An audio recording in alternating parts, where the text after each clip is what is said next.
Merci. La parole est à Monsieur Jean-Christophe Fromentin. Merci, Monsieur le Président. Comme beaucoup hier, en écoutant le chef de l'État, nous attendions un peu une clarification sur la ligne économique.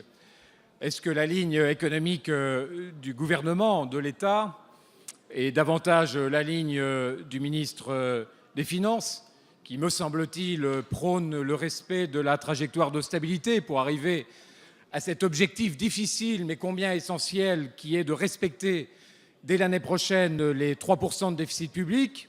Ou bien est-ce que le chef de l'État est sur la ligne du ministre de l'économie et du redressement productif, qui a annoncé cette semaine que finalement on était dans une nouvelle répartition des 50 milliards avec une dose vers les entreprises, une dose vers les ménages et une dose vers le déficit public?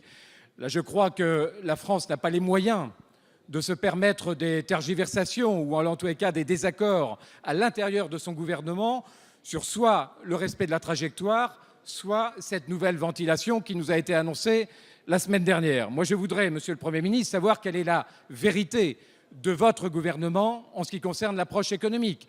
Est-ce qu'on va dans un sens ou est-ce qu'on va dans l'autre? Et de m'étonner que le Président de la République, hier, en ouverture de son entretien, se réjouissait de sortir de la crise.